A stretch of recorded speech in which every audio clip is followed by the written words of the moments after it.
My mentor and teacher, Tara Singh, he had this beautiful line,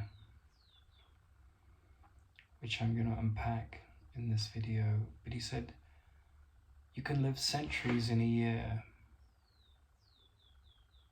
How can you live centuries in a year? Like there isn't a century in a year, it's impossible. But what he meant was, I'll give an example. Last year I was working on a farm and there was a whole cross-section of people there, mostly women. And there was one person who had had children and worked a job. She was very good at her job. She was very devoted to it. But you could tell that they were all living in the same house. It was quite a small community. And there was a lot of tolerance by the person in charge for everyone, and a lot of love. Person in charge was a very nice person. They were a doctor of animal matters, a veterinarian. She had her own challenges in life. But quite aware person in general, very kind, very caring. And this one person that was working on her farm, she was very devoted grandmother. She was about my age, not too different. And she'd had a son and raised him. But there was a lot of, she would drink a lot of cider. And that's all I'm going to say about this person. I could tell any number of stories about people, including myself, and you will know many people in the world like that. Even you can see in the mirror the reflection of your own story. There will be things that you use to cope with life. But what my teacher meant by you can live centuries in a year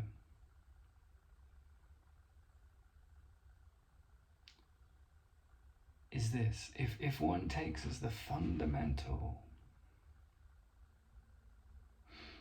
most profound focus of the mind, of sanity, of wisdom, of love, as the capacity, the depth of the capacity and the intensity of the capacity and the endurance of the capacity to question what is illusionary and how is that which is illusionary related to my perceptive mechanism. And so essentially what he meant by you can live centuries in a year was, for most human beings, the mind is controlled by petty grievances, bitterness, judgments, anger, sadness.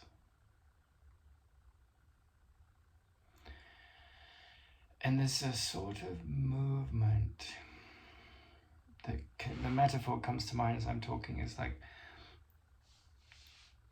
if you think of a superhero that's had a long day at work, fighting baddies, saving the earth, and the movement of him getting home or her getting home and taking off the cloak, because every superhero has to have a cloak. And this process of taking off the cloak, because in dream symbology, wearing a suit, if you have a dream of putting on a suit, it's like finding your profession in life. So for a superhero, it's the cloak, right? He takes the cloak off and then he can chill out and watch some Netflix and smoke a bowl or drink a whiskey or cozy up with his honey, do whatever it does to let your hair down. Or watch a nature documentary. I'm just saying, like, everyone relaxes in different ways, or sit and meditate. But this taking off of the cloak, it's like taking off the shroud of the false identity, right? Oh, the world is horrible, and it was such a useful statement when my friend said to me, I said, I think that there's a stage in the journey of awakening to wisdom where everyone gets tired of the world.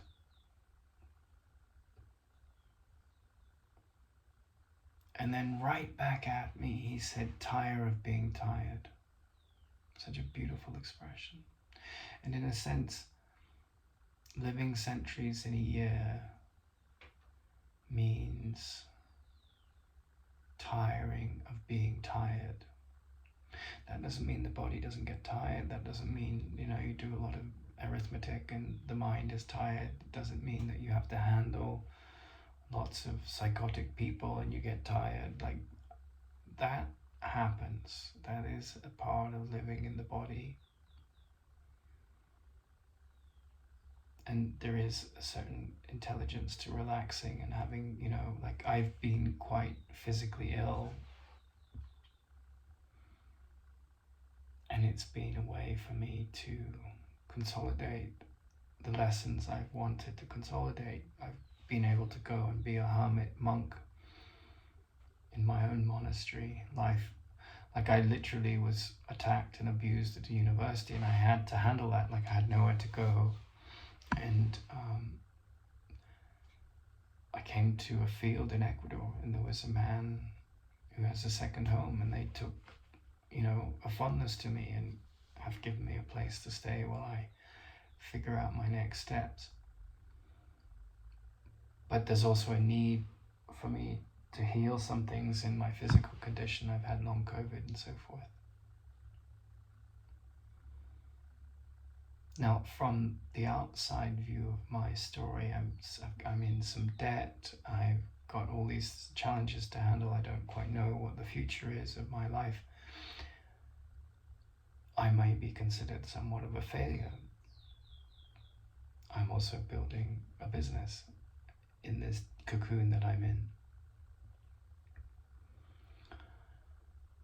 But from the point of view of this incredible wisdom, two-part wisdom, tired of being tired, and you can live centuries in a year, I get it. Like, I'm like consolidating that wisdom in my life.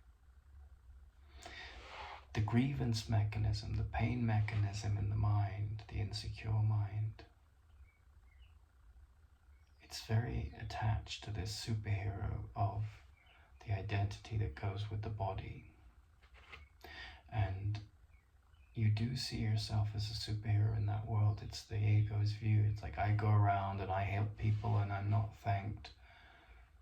Or I go around and I do the Robin Hood thing and I steal from the rich to give to the poor and I'm poor, So this mask that's so wrapped up in fear that we can't even see, dropping that mask,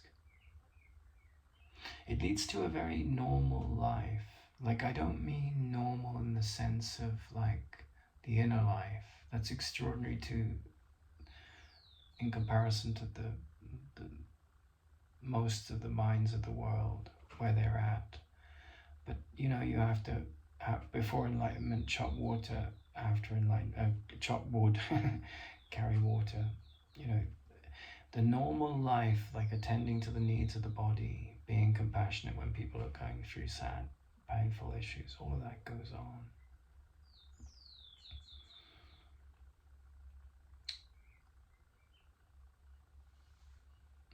And my teacher, he knew Mother Teresa. And I think, the Course in Miracles has been on the planet for 50 years, and I think he sort of, like, Helen Schucman was asked, who do you think represents living the Course in Miracles? And she said, Mother Teresa. But I don't think that's true. I don't think, like, you have to be this saintly character in the world that's fixing all the pain.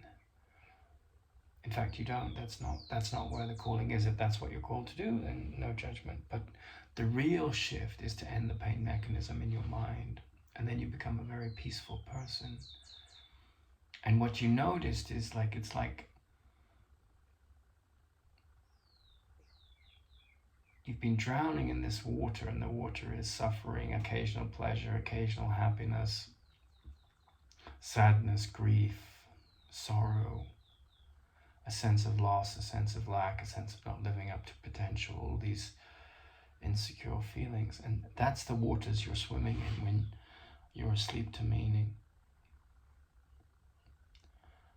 And it's almost like an external force. It's you, it's your wiser self, pulls this creature that's lost in the ocean of these thoughts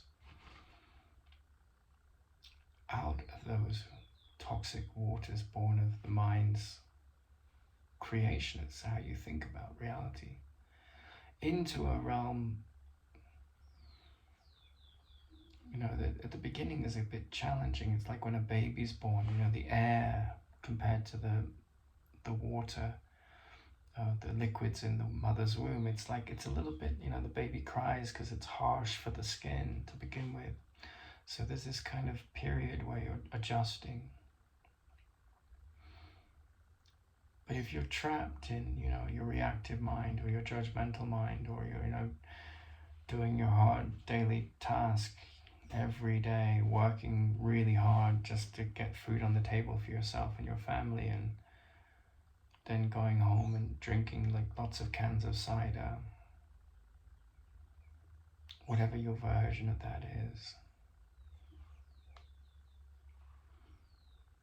the force of the past and the habits of the past in the mind tends to control you.